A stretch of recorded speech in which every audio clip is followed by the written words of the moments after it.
There's three things of visibility that I absolutely love. Number one, you got to see yourself first. Number two, then you actually do something to be seen. And number three, you do it in a way so that your audience feels seen as well. Because when you're seen and heard and they're seen and heard, that's the match that you want. That's where conversion happens. That's where raving fans happen. And so I always like to make sure that those three things are happening at all times. This is the Entrepreneurs United podcast with your hosts, John St. Pierre and Rich Hoffman. We have another guest on the Entrepreneurs United podcast today, and Crissy Connor's with us. She's going to talk to us a little bit today about how to increase your visibility. How do you get yourself out on social media and really improve your presence of your business, yourself, or the things you're trying to do to advance your enterprise? So today, Crissy, you got a big responsibility because I think Rich and I are also interested in learning more about this. You're also a business coach, so please give us some coaching today. Thanks for joining us. Thank you for having me. I'm excited to be here. What is the one mistake that you think entrepreneurs and leaders continuously just miss or do wrong as it relates to their visibility? I would say the number one thing is honestly going to be the intention behind it. I know a lot of times people are like, what can I post today or what can I say today to make a sell versus how can I serve and support my audience? So when we have intention or focus, it's always going to align better with our audience. So that's probably the number one thing that I see. It's more about checking a box versus really being intentional with it. Yeah, that's a great place to start because I feel like a lot of times when I'm providing what I believe to be value, or I do sometimes feel like I am checking the box. You know, if I'm not doing Mhm. it, I'm not getting myself out there. And so let me put something out. What am I going to put out? And then I'm trying to find value. And so that imposter syndrome comes in. Why does anybody need to hear what I have to say? There's a lot of stuff out there already. No one's really looking at all the stuff I'm putting out, or whatever things or thoughts that are in my mind. I'm sure you deal with that with a lot of entrepreneurs who are questioning, what is my intention? And am I really Mhm. behind this? And why am I doing this? So what I'm understanding is that's where you need to start. Can you help guide me as a coach or our entrepreneurs or leaders listening? How should we be processing this? Where do you start? To us and knowing who we serve, it's really about being that, the having that focus, being very specific versus I talk to everybody and I can help everyone. When we're really more specific and we have that focus, we're going to be able to not only be more specific in the result that we can get someone, but also more specific. People are going to feel like she's talking to me or he's talking to me. I always say there's three things of visibility that I absolutely love. Number one, you got to see yourself first. Number two, then you actually do something to be seen. And number three, you do it in a way so that your audience feels seen as well. Because when you're seen and heard and they're seen and heard, that's the match that you want. That's where conversion happens. That's where raving fans happen. And so I always like to make sure that those three things are happening at all times. Okay, I want to dive deeper into this one. So what I heard was see yourself first, be seen, and then help your audience be seen. Absolutely. Okay, so I was going to ask about the third one specifically because I think that's a secret sauce that a lot of people are potentially missing, including myself. But now that I look at them again, I'm not so sure that I understand. Let me try and see if I got this right. See yourself first is why are you doing this? Mm. Be Yeah. seen is actually the intention of the actions, and then the Mhm. third one, I'm not really sure if I could even answer it. So help guide me on those three and specifically that third one. Yeah, let me add a little piece to number one. Okay. Seeing yourself first is also your authenticity, or some people would rather say being genuine, right? Being the real you versus being a copy, because there's so much noise on social media. See a lot of people, I've got to be like them, or I need to be more like that person than really being themselves. So when you can see yourself first and you know who you are, you're going to show up very authentically. And the last piece, them being seen, I call this really strategic content because when I say things, I want people to feel like I'm in their head. Like I literally want them to say, get out of my head. Like, what are you saying right now? I feel so seen. I feel so aligned. She understands me. She gets me. And that's where they really feel seen and heard. Why is being seen even a thing? Like, where's the obstacle to this that you're helping people overcome? Why is that challenging? As far as people being seen, everybody wants to be understood, right? Like in a relationship, in a friendship, and specifically online, because our whole goal, right, owning an online business or marketing online is to find ways to build know and trust. So the more that they can be still seen and heard, and that we understand them, that we have the solution, we have the thing that will solve their problem. So that's one of the main focuses. And a lot of times, going back to seeing them, I see so many people again afraid to either, and I'm not like a big proponent of, oh, you got to niche down, oh, you got to blah, blah, blah. But I am a big proponent of, you do not market to everyone, because when you market to everyone, you market to no one. So stop speaking to everyone. Stop creating this content that lands with no one, because it's just adding to the noise on social media, and really be as specific and narrow as possible so that people feel that you're talking directly to them versus the world. What are some next steps in that? How does someone go about doing that? I love a couple different things. So I've done market research. Nobody really loves doing that, but I have done market research to find my person. But now that I have clients, I really just pay attention to what they're saying. What are they going through? I pay attention to what people are asking in like Facebook groups and things like that. What are the problems that they're experiencing and what are they having? Because even though there's this one set of problems that we see people having, like maybe when we start a business, it's going to evolve. It's going to grow. It's going to change, specifically for what I do, because obviously, as a business coach and a visibility expert, we deal with a lot of things that we're not in control of, algorithms. And so, understanding those algorithms and understanding how we can best get our message out there is going to serve and support us all around. What's the shortcut to understanding algorithms? If there's one thing that an entrepreneur could really take away from this and go, wow, I didn't know that about algorithms, what would that be? I would say generally for any algorithm, because obviously there are many, I would say stop being boring. Stop being bored with your own content, because when you're bored with your own content, your audience is going to be bored too. The second thing I would say is have some feeling or emotion into it, because you can't put out content that you feel nothing for and expect somebody else to have a feeling for. And let's be honest, everyone is buying mostly on emotion. There is a pull, there is a feeling involved when they're going to make a purchase. Can you role play with me? Give me an example of content that would be boring, and Yeah. then give me an example of content that has feeling to it. So, content that would be boring is probably going to have a lot of I statements in it. Like, I did this today. Versus bringing it back to you, right? So, it's all about me. And there's nothing wrong with sharing your story. There's nothing wrong with sharing your transformation, but how can you bring it back to them?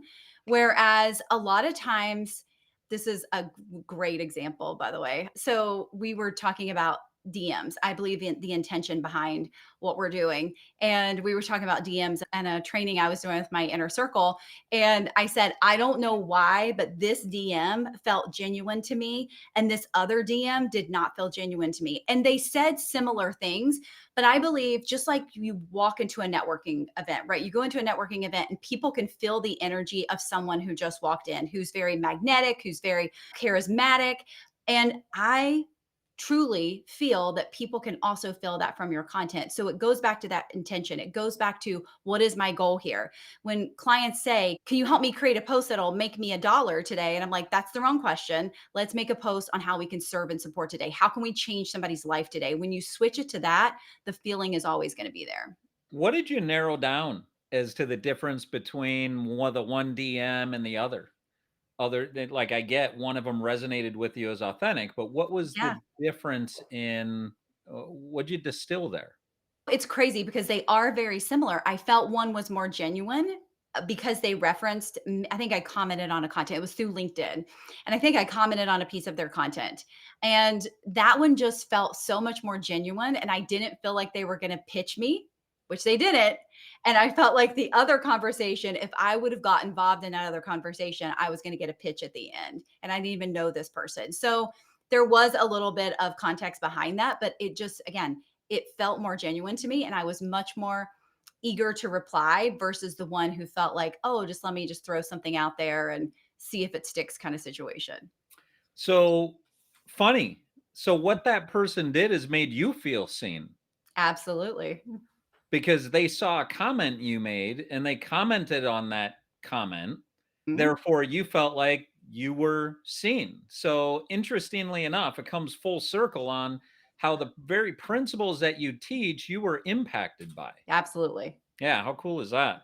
Tell me about the market research and the finding a client. I know you had said not a lot of people like to do market research, so really listen to your customers, ask questions. What are they questioning about? Tell Mhm. me more about the finding your client and how you end up narrowing content down to align with it. Before I had clients, obviously that was a lot harder to do. And that's where I did the market research. And so I started really asking people, messaging people in the DMs, some people that I knew that own businesses. What are you struggling with right now? What do you wish you had right now? What would make your life easier right now?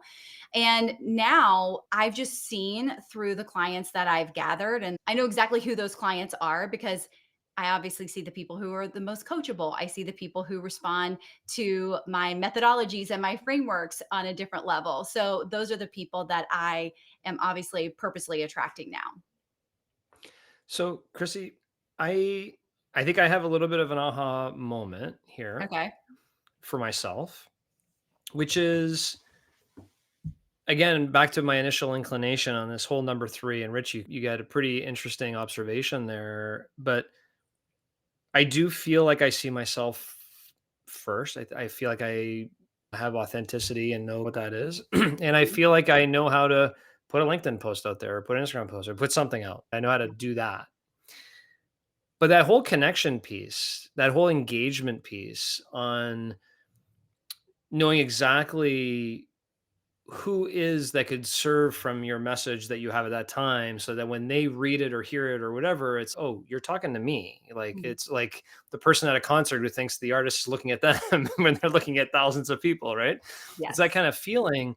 And also that engagement piece, which is when you engage with people's content and they engage with your content, you're helping each other be seen, and not Mhm. just be seen from the marketing side of everybody sees you, from the perspective of you feel somebody saw you Yeah. perspective. So that really was an aha moment for me. So thanks for sharing that. What are some direct ways that you believe content should be curated out there so that you can help the message land the right way so that people do feel seen through your message? Do you focus more on written, on pictures, on video, on like how what are some methods you're working with your clients today that you find are the most effective? Currently, I'm focusing more on face to cam video. And that is because of the introduction of AI. And no one knows what's real and not real today. And so if I go live on video, I am going to say, I am going to mess up. I'm probably going to scratch my face at some point. My dog may bark. It's going to be so imperfect, but it's going to be real. It's going to come from the heart. And there's two pieces, or I'm going to say two things that I do, either one or the other, when I'm creating content. And it really lands so much differently. The first thing is I am very convicted. So something has happened, something's going on, and I just feel this massive conviction happening. The second thing is that I really ground myself and really think about what is going on right now. What is happening? How can I serve and support my audience at the level that they need help or served and supported today? So, those are the two places I'm always coming from, either that conviction or I'm coming from that serving and supporting and really grounded place that I'm just here to serve and support you today. Yeah, I know that I struggled with this mightily, which is the imperfection side of things. And Mhm. you're right that more and more it's actually the imperfection that brings authenticity Yeah. to the situation versus perfection.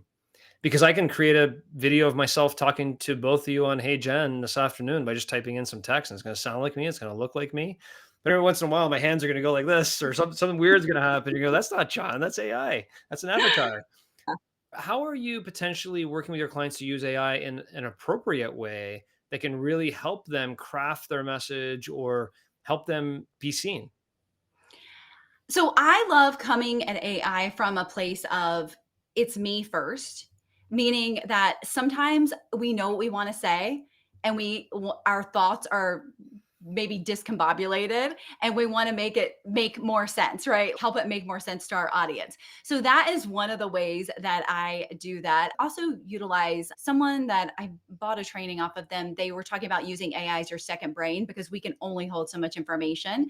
So it really helps with like client work and things like that. What did they say? What are the patterns here? What are the things that are happening? Especially when you transcribe. I also make my life easier. And I teach my clients this too. For example, I just taught a program called Momentum. This is the third year. And instead of listening to 12 hours worth of trainings, I transcribed all of them, put them in AI, and found a way to what did I talk about in the past 2 years? What do I really want to bring forward this time? How can I marry all this together and make it make sense? And then help me streamline this to give me some prompts for videos to obviously promote this program. So anything that can save us time, yes, but I don't necessarily, I use AI to support me, not to take over who I am and take over my brand. Yeah, love that. It's interesting the point that you're making, and Rich, I'm sure you're experiencing this as well, which is what is real. And YouTube's really bad at this, actually. I'm a big fan of certain individual speakers, motivators, or whatever, Yeah. and I get duped all the time.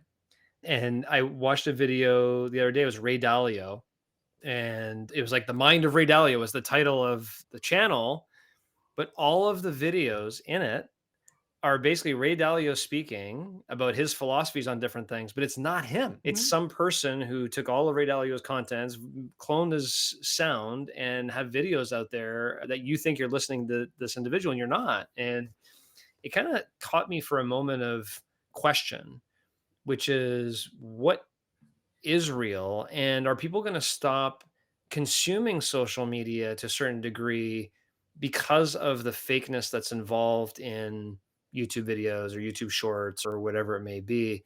Are you experiencing that as well?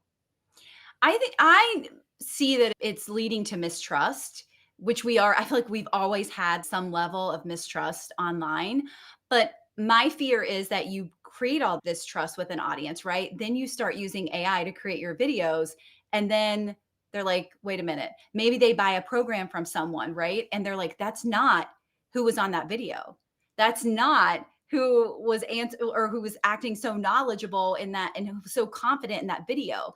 And so this is where I see that we're going to go for more human, what I'm calling luxury experiences, meaning more in person or people seeing that you're a real person and you do real in life things with people.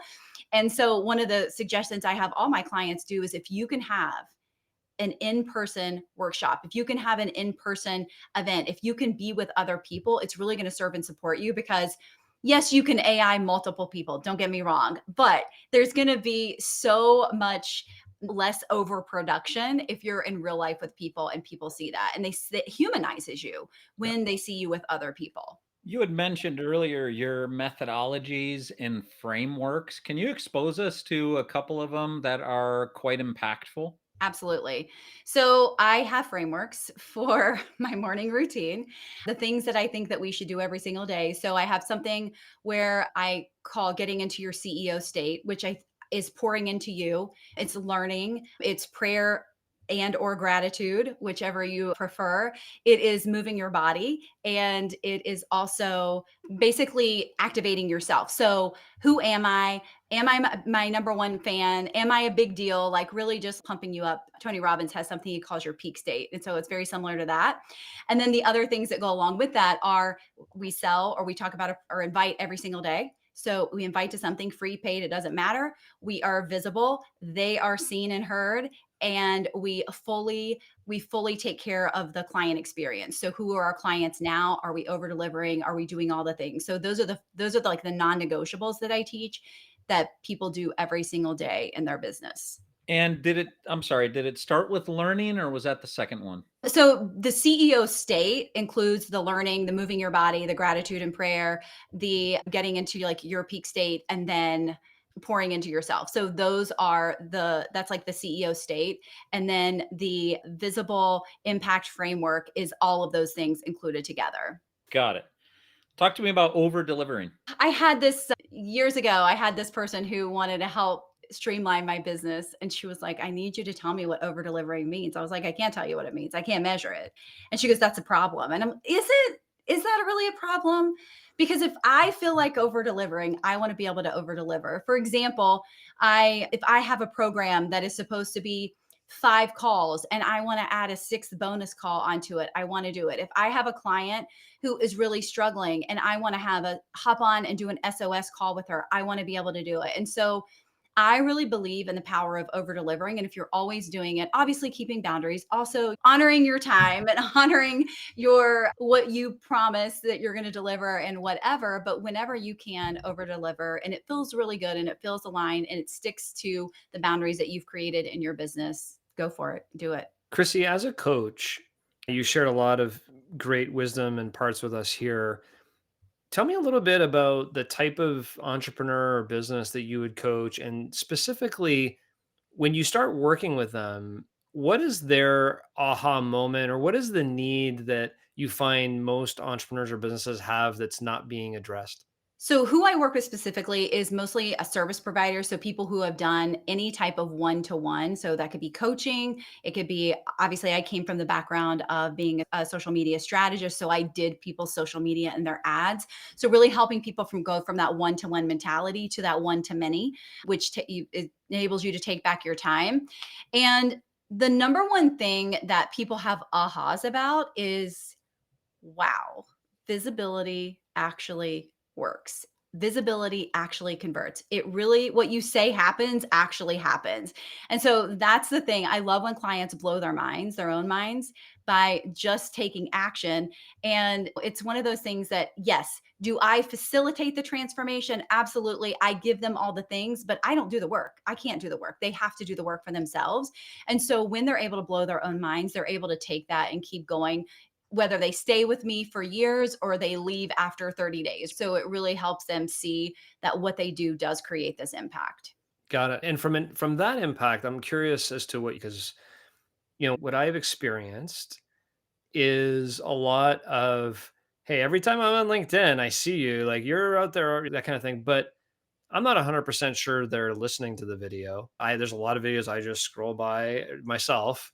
I'm not really sure they're reading the text that I put on there. Every now and then I will get the, oh, that post was really good. Maybe I saw them in that post. But how much plays into just the credibility of being visible? Like an So indirect result, if you will, of being visible there, so that 3 years down the line, someone's, hey, I'm going to contact that person because they've been visible to me for 3 years. And even though I never reached out, is there credibility in that? yeah, I have a couple responses to this. First of all, I do believe that we are visible, right? And we're not creating so content. We're being intentional with it. We become unforgettable. And obviously, if I am visible for 6 months and I disappear off the face of the earth, I'm eventually going to be forgettable. So we do have to do that rinse and repeat, and we have to keep showing up. And also, as far as the thing that you said about, do people like, maybe we don't know if we're really helping them. One of the things I talk about is, I'm never going to teach you to go viral. That's just not my goal. It's not my goal. My goal is to help you go viral in somebody's heart, mind, and soul, because that is going to be unforgettable. You can go viral and literally it does nothing for your business. It gets you a lot of attention and a lot of followers, but no sales. And what I want to do is, I am helping women specifically, but really become the visible CEOs, that they can make impact, influence, and create additional income by impacting the world, by showing up and really helping people transform their lives. And that ripple effect that just doesn't stop there. It just keeps going on and on. Love that. So I'm curious, how many hours a day, if you put it that way, or a week, should small business entrepreneurs be spending on social media versus hiring a coach like yourself who maybe will help them with it, versus anything else themselves, like themselves doing it? What would you recommend as the right formula versus just handing it off to an intern in the office to do it or whatever? What do you recommend? Because I know a lot of entrepreneurs who say, yep, you know what, Crissy, what you're talking about is fantastic. I agree. I need to be more visible, but hey, I got 4 employees back there that I got to make sure are running, and I got to do this and I got to do that. I don't have time to get on social media. I don't have time to spend my time commenting on other people's things and doing everything. I'm running a business over here. Yeah. What is the right framework for that? Obviously, if you have a team, you can you can delegate some of that out. And it depends on if you're the face of your brand. And I think there are a lot of differentiating factors here, right? Because it can be our time, it can be our money. So it can be our time, meaning it's us showing up, we're doing all organic, or it can be us showing up a lot less and putting paid money behind it, right? So more like paid ads and things like that. So it really just depends. But for example, most of the people that I work with, you're going to be marketing yourself less than an hour a day, really. And if you are like, oh, I don't want to be on social media every single day, then pick a day of the week, have some CEO time and bulk create it then and schedule it out. Like, really, it just depends on who you are, what your strategy is. Obviously, I believe in the face to cam video, right? But I have one client who's blown up her business by using Google My Business, not face to cam video. She's booked out for the rest of the year. And so it really does depend the business model. It really depends on what people do. And also, if you're like, let's say, for example, I'm like, you should be on TikTok, you should be here. And you're like, I absolutely hate TikTok. Okay, don't be on TikTok. If you absolutely hate something, I don't want you there. It's not going to serve you because you're going to feel stress and overwhelm every time you go to that platform. It's very specific depending on who I'm talking to, and also less than an hour a day. Okay. I want to ask this ending question on behalf of Rich and I. Okay. You haven't studied necessarily our social profile, don't know that much, but you can probably tell from the questions we're asking where we may be at. What would be one challenge you would give us that every listener could take on as well to execute in the next 24 hours as it relates to their visibility? Okay. I got this. Okay. Rich, are you up for the challenge? Sure. 24 hours? Yeah. You? I'm in. I'm actually going to do it as soon as we hang up. Okay. So I'm in. Crissy, how can people learn more? Where can they get your information? What's your website? All that kind of good stuff. Yeah, you can find pretty much everything at thevisibleceo.com. I also have a podcast called The Visibility Impact Show, and anywhere on social media, it's Crissy Connor. Love it. Thanks for joining us today. This is great information. Thank you. Thank you for having me. Stay tuned as John and Rich unpack today's conversation. John, if you're not visible, you're forgettable. How does that hit? Sure makes you want to be visible. The alternative to making yourself visible, and sometimes, I know you and I have talked about it, sometimes it can be uncomfortable to record videos and feel like, is this too self-promoting or is this actually serving people? And does anybody care? But wow, when you hear, if you're not visible, you're forgettable, what would you prefer? Would you prefer to be forgettable? Is that how you serve people? Is people don't even know you exist and forget that you're even doing your thing? Let's get out of social media just for a second. Isn't it true in life as well? Yeah. That if you just stay in your house all day and watch TV and grow old on your couch and don't go out to the social activities and don't do whatever, people will forget about you. Remember John? No, who was he? Like, 5 years ago, he used to be part of our pickleball club. I don't see him anymore. So it's true everywhere in life. And if you even take social media out of it again, are you visible to your clients? I know a lot of CEOs of companies, Rich, that clients don't know who they are, right? And I'm talking about some large companies here where the clients don't even know who the CEO of the company is because they're not visible. So I really believe that this idea of being present to the group you're authentically trying to be present to, your family, your friends, your community, your employees, your clients, and then take it all the way down to your future clients. And how do you become visible to your future clients? And I think what she was referring to in that moment is you can't just go out on social media for a week, put a post out there every day and go, oh, it's not working. You got to be continuously visible in perpetuity, unless you will be forgettable to the audience at large, or maybe it's not working with you yet. And I think the one thing that I've seen, Rich, I don't know if you've seen it as well, is there's a absolute byproduct of having visibility out there on a constant basis, which is the reality, not that of the forgettable part, but the part that this person's for real and they're here really genuinely going after their mission and their vision or values or whatever they're trying to accomplish. They're committed to it, as opposed to somebody who does something for a year and then stops. right? It's almost like you and I doing this podcast. We're so committed to the cause of self-development and learning, spending time with each other and impacting other entrepreneurs, that whether this podcast was making money or not doesn't make a difference to us. We're here because of the cause, and we've been consistently coming out every week now for 5 seasons because of the cause. We have been consistent. I have a lot of pride in that consistency part of things, not because I don't want to be forgettable, because I want to show people how serious I am for this cause. Gosh, and I would even, not that I need to re-articulate your own thoughts, but I don't know that it's you want to be consistent to show people something. I think you want to be consistent because of what I know of you, to know yourself as consistent, and because it actually does matter to you.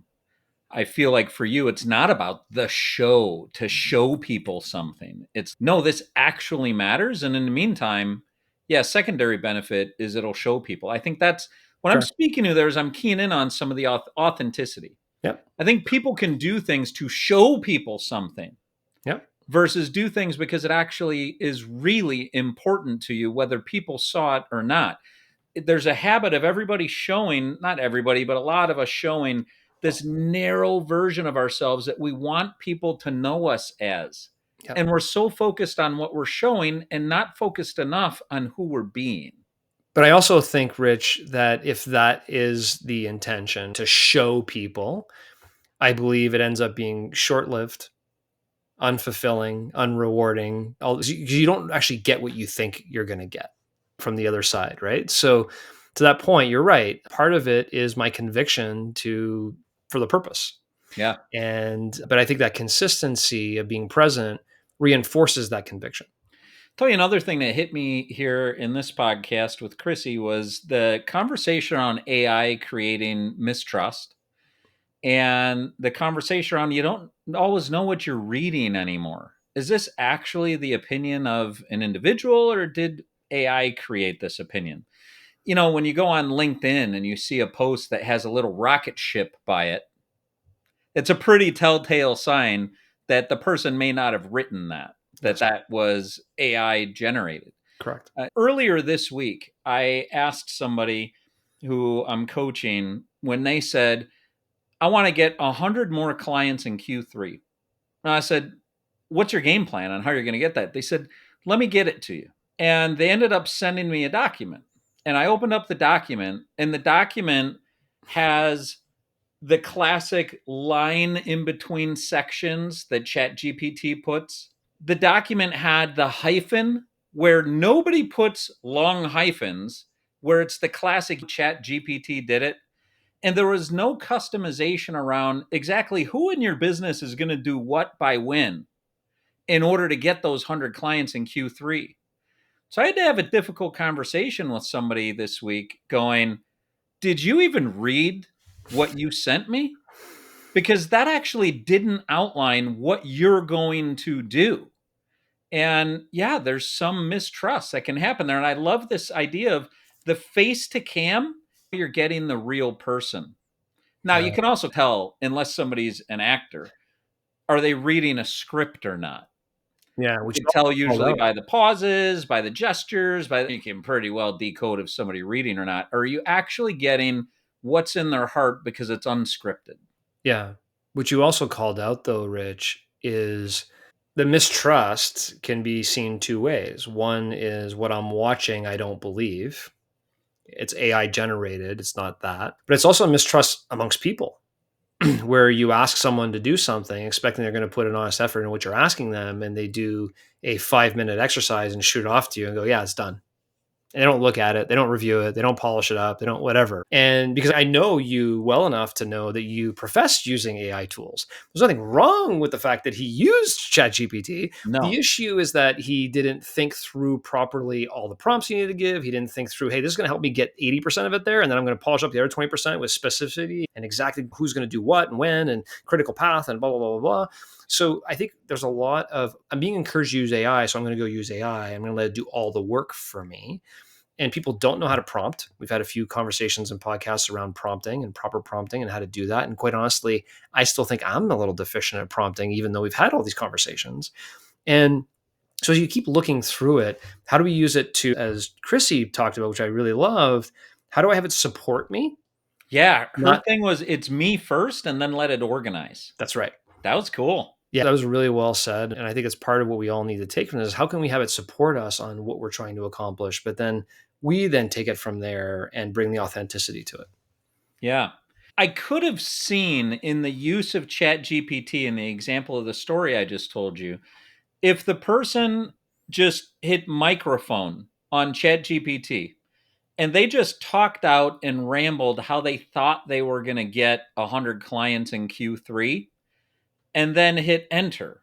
And then ChatGPT would have just organized their thoughts for them, and Correct. it would have been them. And there would have been some telltale signs Correct. that this was actually them Correct. because the base of it would have started with them. So I really love that me first, and then help me organize this and present my thoughts better. Instead, help me organize this and present my thoughts better. ChatGPT my thoughts, and now help me with the Yeah.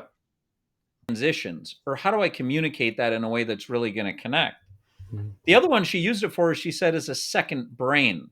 So she did it for a lot of client work. I've done that. I have a project for not every one of my clients, but several of my clients I have long-term relationships with, that I have many documents they have provided me that we want to reference on a regular basis.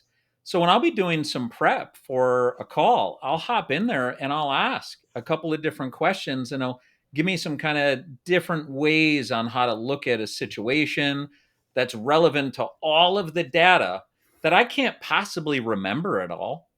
It has all of the data in an instant to be able to reference and provide me an answer. But you're right, John, I have to provide the prompt.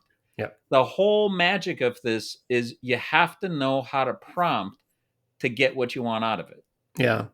And I'll end with this one, Rich, because it was a little off the main topic of visibility, but it goes to the core of the entrepreneur before visibility, which is this framework of the CEO state.